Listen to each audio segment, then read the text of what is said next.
The dog wouldn't move. 4 paws planted like stone, breath sharp, body rigid. He stared at the dirt as if it were bleeding. There was no scent of blood, no sound of distress, just the whisper of wind through Oregon pines and the soft trickle of Pine Creek beside them.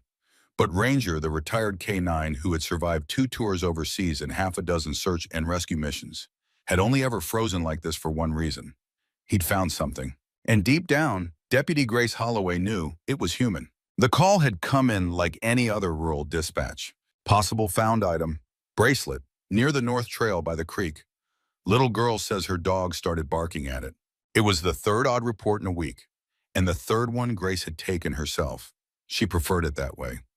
Less bureaucracy, more room to listen to instinct. And Ranger. They'd only been in Pine Creek for 6 months. Her transfer from Houston was supposed to be a fresh start. Clean air, quiet mountains, a pace of life that didn't choke you. But something about this place hadn't settled right with her gut. People smiled too quickly, spoke too vaguely, and more than once she'd heard the same phrase whispered at the diner. Don't go poking at ghosts. But ghosts were exactly what she and Ranger found that Friday morning, 20 yards off the North Trail, under a dying pine tree with roots curling like fingers into the creek bank. The bracelet was old, metal tarnished, glass beads dulled. A single charm dangled from the center, the letter M. Ranger had led her straight to it, nose to the ground, tail low, like he was chasing memory.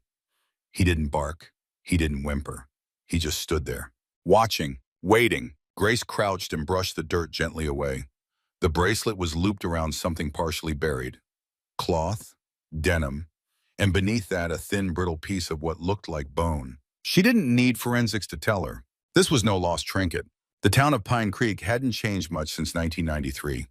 That was part of its charm, according to the postcards in the gas station. Wooden storefronts with hand-painted signs. A sheriff's office that still had a rotary phone on one desk. Locals who knew each other's dogs by name but couldn't tell you what their neighbors did for a living. Back at the station, Grace filed the item as evidence. But she didn't stop there. She began digging. 2 hours later, she found a single article in the town's microfilm archive, buried on page 6 of the Pine Creek Gazette. 3 girls missing, last seen near Pine Creek, July 17, 1993. No photos, no follow-ups, no arrests. Just a sentence. The families are requesting privacy during this difficult time. Grace circled the names with her pen. Marissa Hale, Carmen Ellis, Lena Carter. And then she reached for Ranger's leash. The Northwoods were quiet, too quiet. Grace wasn't new to forest searches. She knew how echoes carried, how wind masked things, how animals went still when danger once lived in a place. But this was different. Ranger was leading her with laser focus. His nose barely left the earth. Occasionally he would stop, paw at a spot, sniff the air, then continue. After 40 minutes of weaving through brush and climbing over fallen logs, he stopped again. This time, before she saw anything, she smelled it. Rust, mildew, old rot, and then she saw the cabin. Hidden behind a dense thicket of fir and blackberry bushes, the structure leaned like it was trying to forget itself. Tin roof half collapsed, windows blacked out, the door chained shut. Ranger didn't bark. He just walked to the side of the cabin, stopped, and pawed at a sunken section of ground. Grace followed him, brushed aside a mat of leaves and moss, and uncovered an old, splintered wooden board. It was scratched. Deeply. Claw marks? No, fingernails. If this story's pulling at something in your chest, subscribe to our channel, Heroes for Animals, and follow Ranger's journey as he uncovers the truth, one buried clue at a time. These stories aren't just about the past. They're about every soul still waiting to be found. Back at her desk, Grace unchained the filing cabinet no one had touched in years. The cold case folder wasn't even in alphabetical order, but someone had scribbled a note inside the 1993 binder in red ink. Closed due to insufficient evidence, no known suspects. Underneath was a list of belongings possibly connected to the missing girls. Grace's heart skipped at item number 3. Beaded bracelet, letter M. It wasn't lost. It was discarded. That night, she drove a Ranger out to the field again. She needed air, needed quiet. But Ranger wouldn't settle. He paced at the cabin, nose pressed to floorboards, whimpering low in his throat. Grace leaned against the wall, arms crossed. You miss being in the field, boy? He looked back at her, and for a second, she swore there was something knowing in his eyes. Then he turned and trotted toward the back of the cabin. Grace followed and saw it. A small wooden carving wedged between two stones near the foundation. A heart. Inside it, three letters carved in shaky lines, L plus M plus C. The next day, she met with the town's unofficial historian, Tom Myers, who ran the hardware store and had lived in Pine Creek for 70 years. Marissa Hale's bracelet, he whispered, eyes wide when she showed it to him. She was wearing that the day they vanished. Why didn't this case go anywhere? Grace asked. He rubbed the back of his neck. There were rumors. Folks said it was just kids running off. Sheriff at the time didn't want to stir panic. Families moved away. The whole thing went cold faster than it should have. Did anyone survive? Tom hesitated. There was one girl, came back weeks later. Wouldn't speak a word. Not then, not ever. Family changed her last name. She lives on the edge of town now. Keeps to herself. People say she sees things. What's her name now? Letty. Grace sat in her cruiser for a long time before she drove to the outskirts of Pine Creek. The cabin was modest. White paint peeling, porch sagging under time. A single wind chime hung from the eaves, barely moving. Ranger jumped out of the car before she opened the door. He walked straight to the porch and sat, waiting. The front door creaked open. A woman stood there, early 40s, long sweater sleeves pulled over her hands, eyes soft but shadowed. Letty. Her gaze dropped to the dog. She stepped outside, slowly, kneeling. Ranger didn't bark. He moved forward and rested his head against her knee. And that's when Letty spoke, for the first time in decades. Just one word. Marissa. Letty hadn't spoken that name in over 30 years. Marissa, one word, whispered, like something broken, pulled from the dark. Grace didn't know whether to speak or stay silent. It felt sacred, like waking a ghost too quickly might drive it back underground. Ranger stayed still beside Letty, his breath slow and steady, eyes watching her with a kind of loyalty that only dogs seemed to understand. Letty finally looked up, her voice trembling. She was wearing that bracelet the day we went to the creek. Grace reached gently into her jacket pocket, unwrapping the evidence bag like it was glass. She held the bracelet up against the afternoon light, beads dull, metal bent, the charm still faintly shining. Letty nodded once. And then, as if the weight of it crushed her all over again, she stood and went inside. Grace didn't follow. Not yet. Instead, she let Ranger lead her back to the cruiser. He looked back once at the porch, ears low, tail unmoving.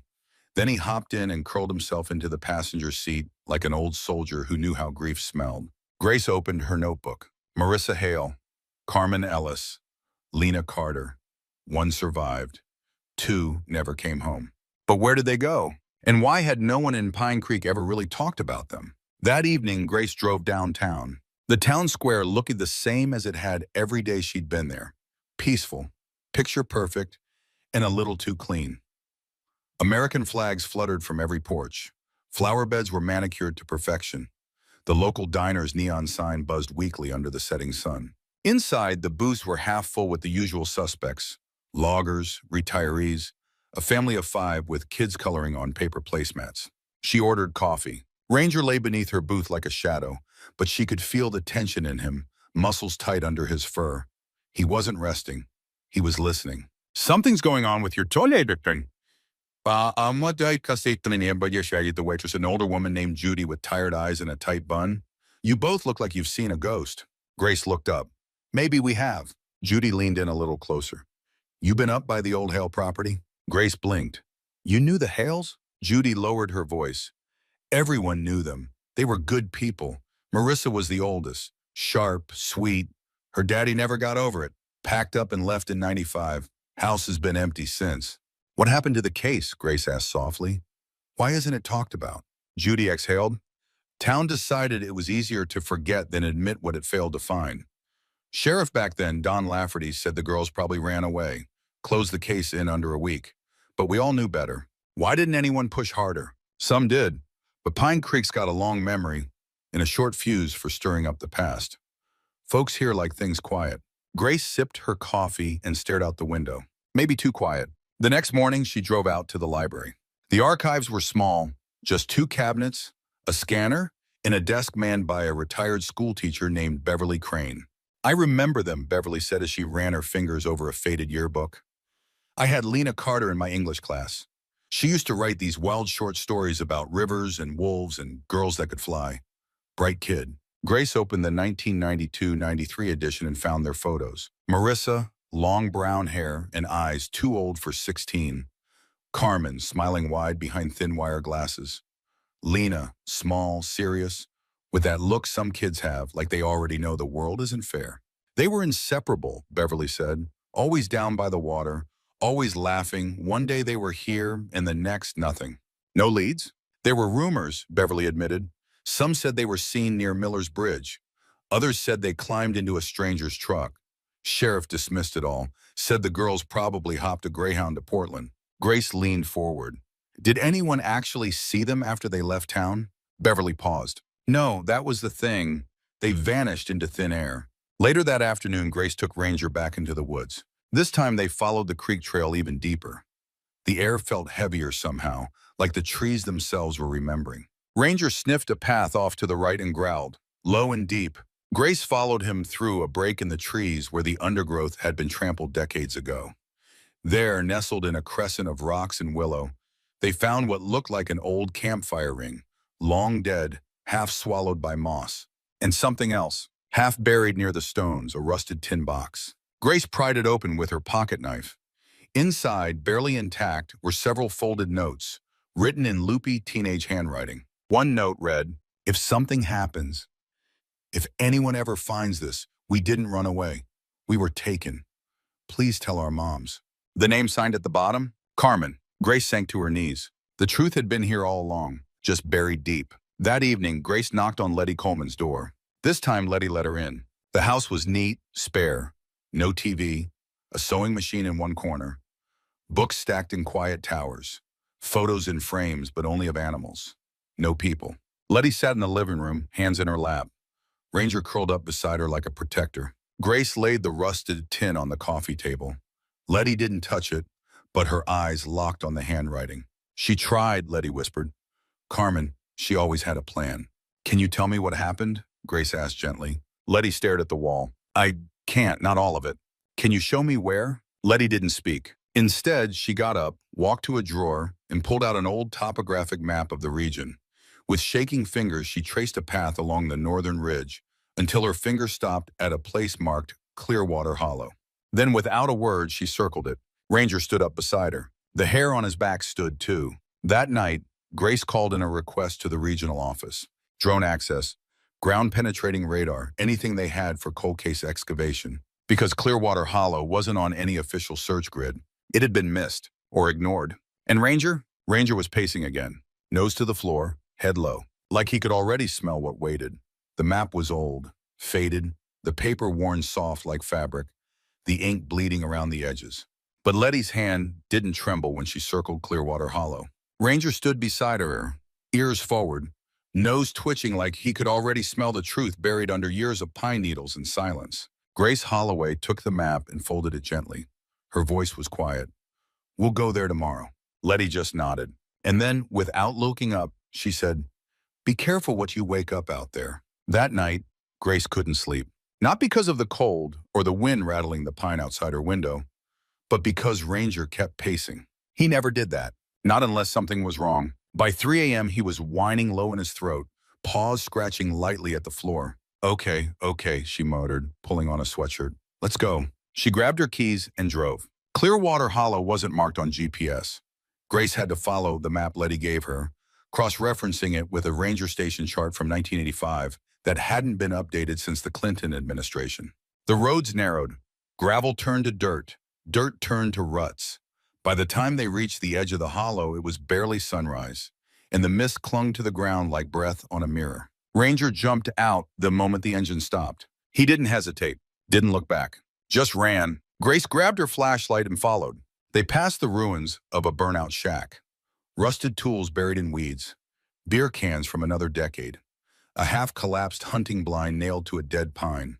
Then Ranger stopped, dead in his tracks. His nose pointed to a sloped clearing, overgrown with blackberry and sweet fern. Grace followed his gaze. In the middle of the clearing sat a concrete foundation, maybe 20 feet. No walls, just a rectangular slab of crumbling cement. On one edge was a trapdoor, rusted, padlocked, hidden under leaves that Ranger was now pawing at, digging up decades of silence. Grace crouched. She reached out and touched the padlock. It was old, but not that old. Back at the station, Grace made 2 calls. One to the Oregon State Police. The other to Dr. Wesley Finch, a forensic anthropologist she'd worked with in Texas. Then she sat down at her desk, pulled out the rusted tin she'd found earlier, and stared at the note from Carmen. "We didn't run away." She read it over and over, tracing the letters with her thumb. And then she looked up at Ranger. "You ready to find them?" He thumped his tail once, just once, like he understood. By late afternoon, the search team had arrived. They brought cadaver dogs, ground-penetrating radar, and enough equipment to make the tiny town of Pine Creek look like an episode of Cold Case Files. Letty didn't come. She said she couldn't, but she gave Grace something before they left. A small drawing, childlike, faded. It showed 3 girls holding hands beneath tall trees. In the corner, scrawled in block letters were their names.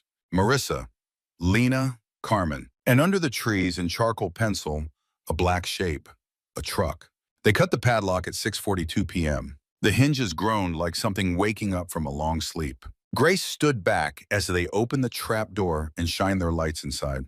It was shallow, maybe 6 feet deep, but what they saw inside made everyone go still. The walls were lined with scratched words, names, dates, short, desperate prayers. A broken pair of glasses sat in one corner, dust-covered but intact. Next to it, a small golden earring with a daisy design. Grace's knees gave out, because in the yearbook, Carmen had been wearing those glasses. And Letty had told her just days before, Marissa always wore her daisy earrings on Fridays. By the time Dr. Finch arrived the next morning, the site had been declared a crime scene. No bodies, no blood, but evidence, plenty of it, and trauma left its mark in places no one could bleach. "Someone used this as a holding room," Finch said grimly, peering down. "I've seen setups like this before. Drug runners, trafficking rings. You build cheap, bury deep, and burn the rest." Grace swallowed. "What happened to them?" Finch shook his head. "I don't know, but this wasn't the end."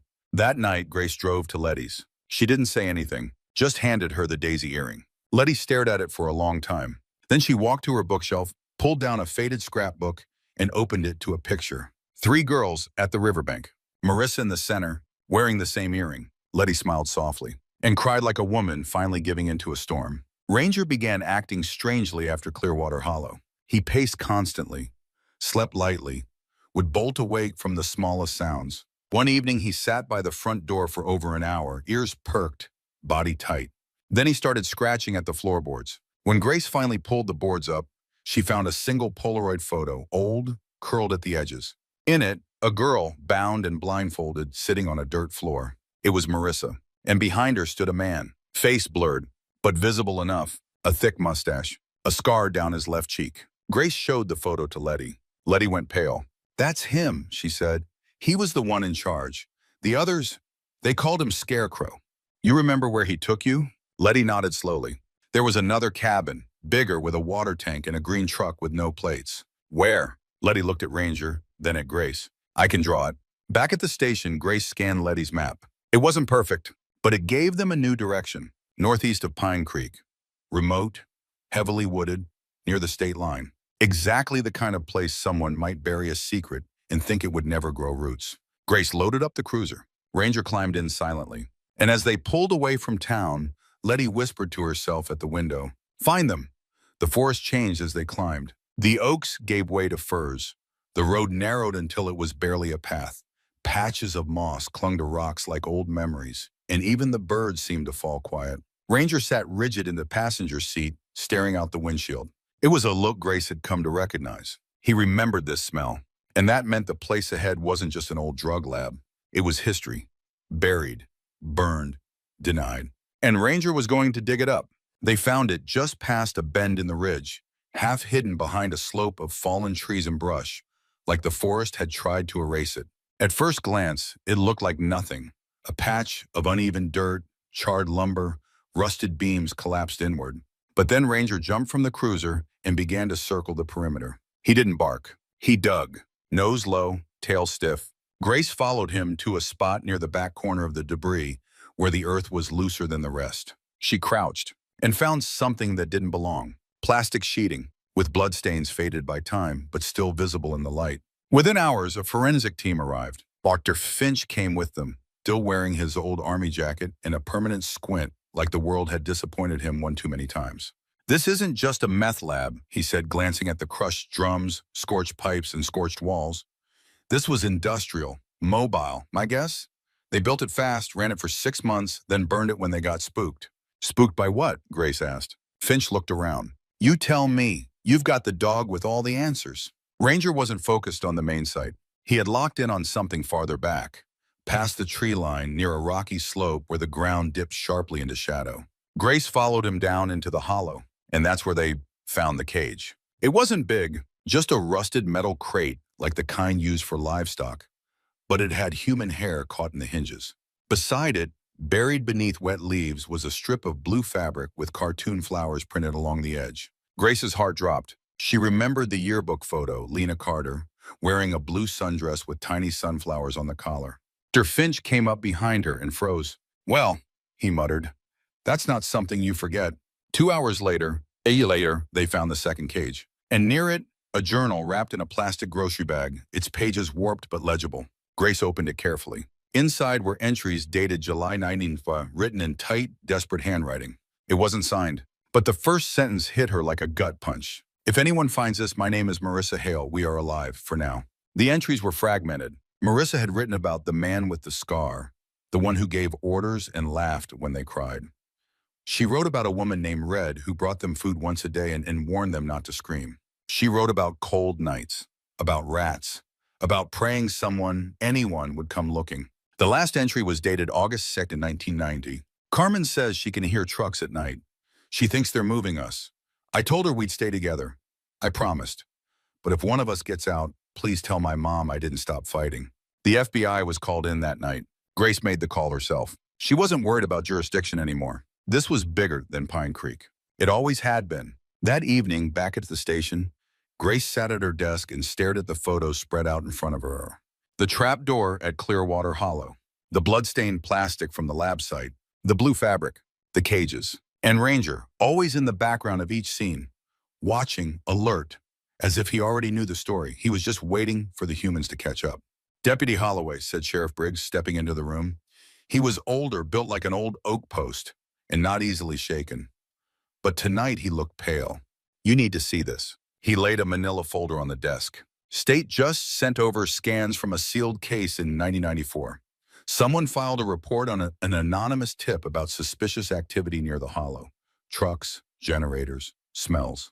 Grace flipped through the photos. One image stopped her cold. It showed a green pickup truck, no plates, and standing beside it, a man with a thick mustache and a scar down his left cheek. Grace whispered, Scarecrow.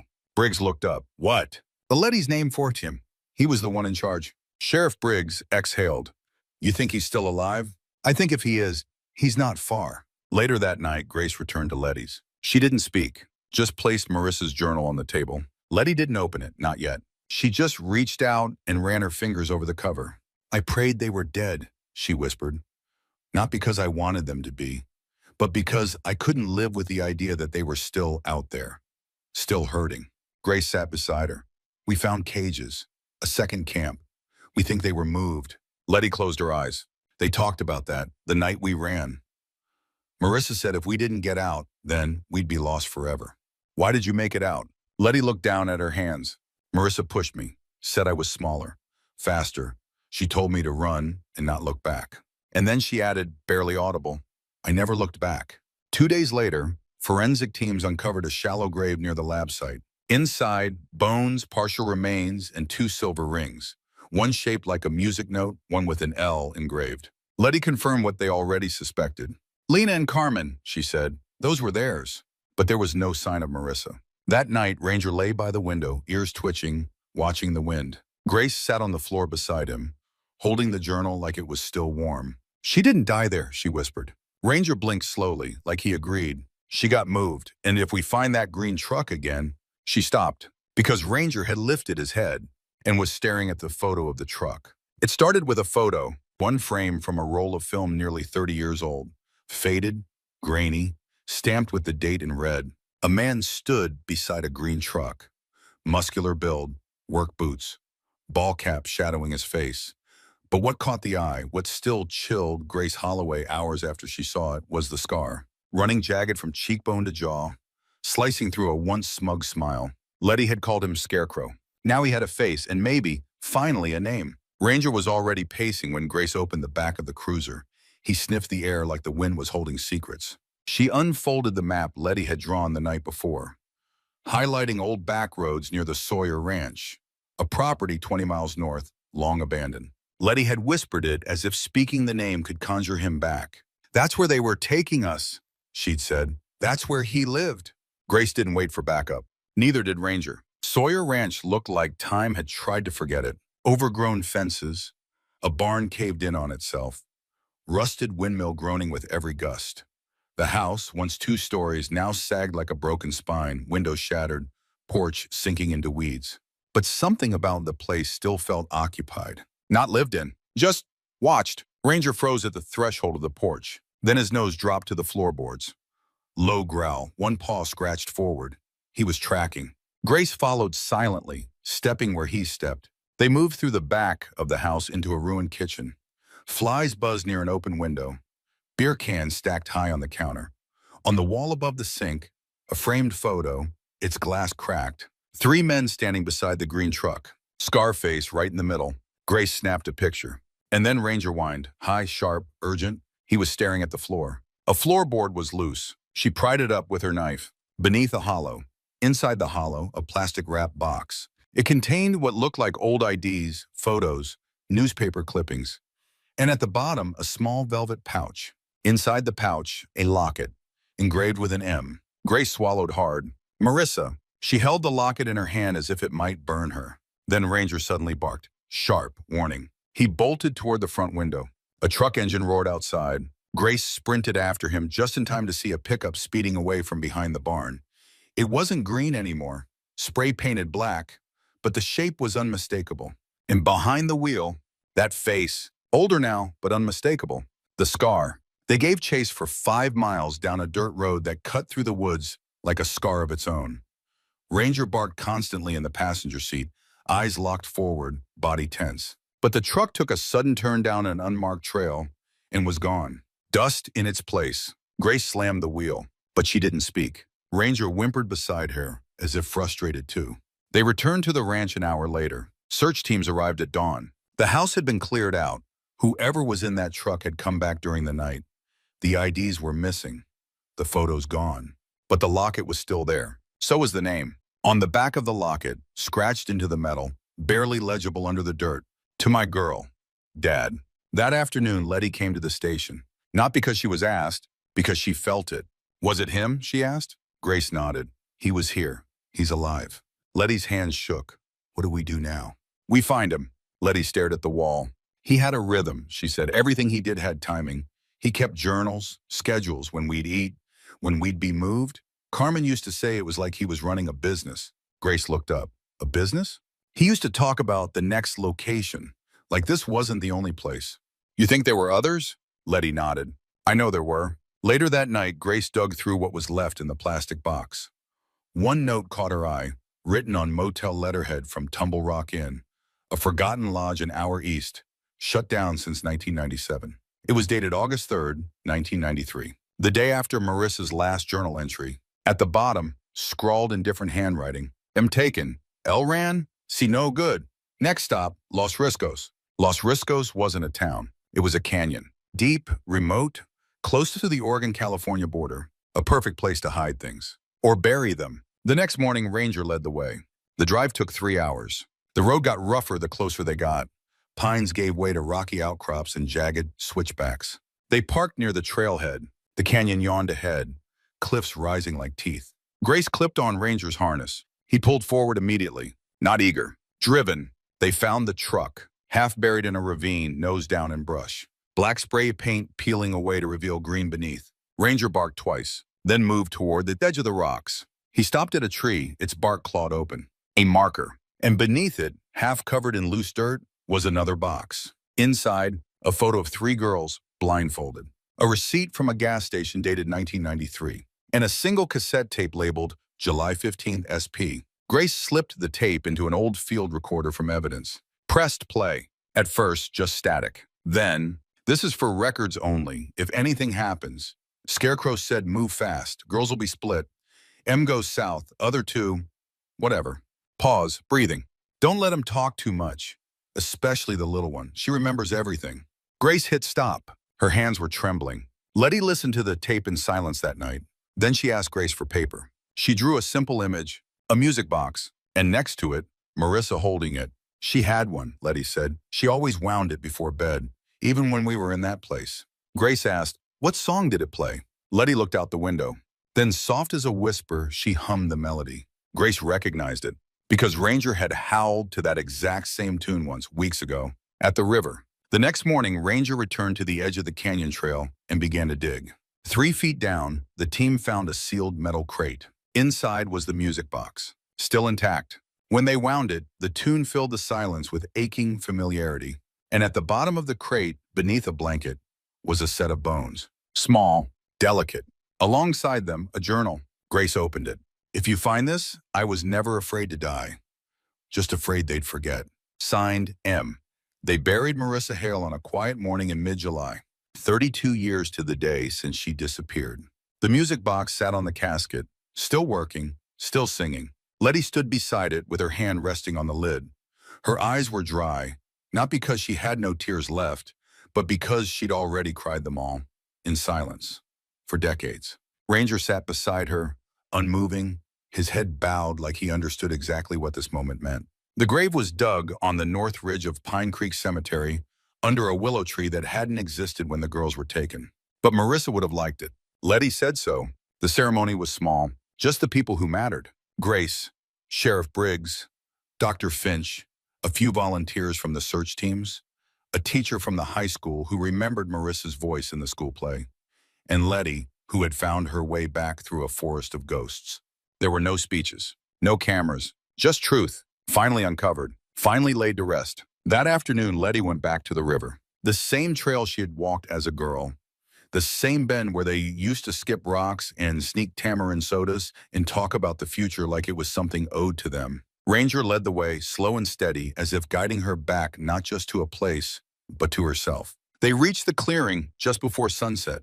Letty stopped. The water shimmered gold in the evening light.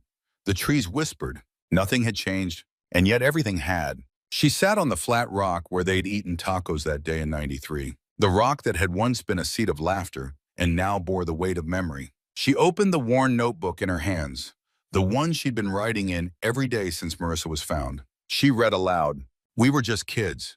We didn't know what evil looked like, but we knew love, we knew friendship, and we knew how to survive when survival meant staying silent.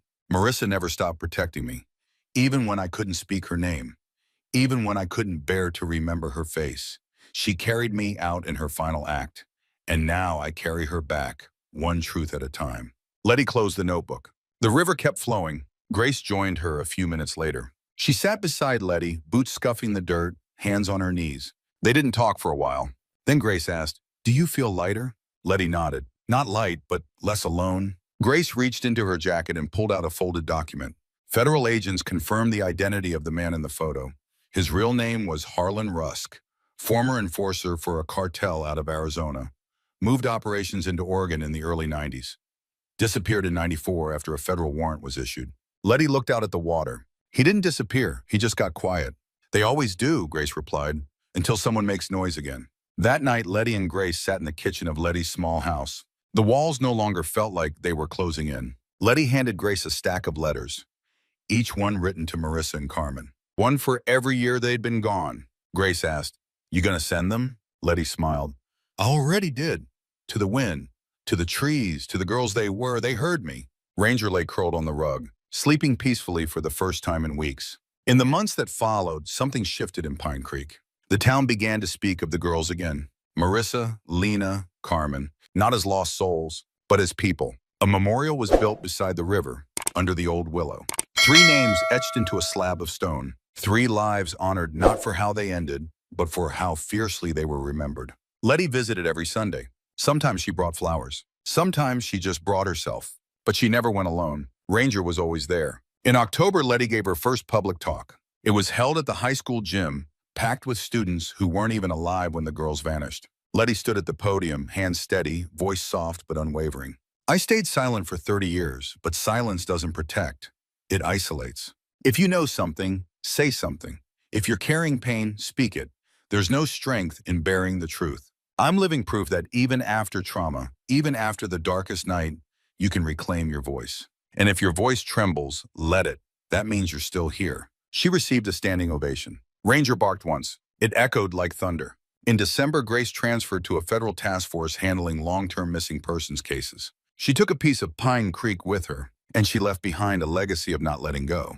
Her last official act in town was pushing to name Ranger an honorary officer. He was awarded a silver badge and a chew toy shaped like a donut.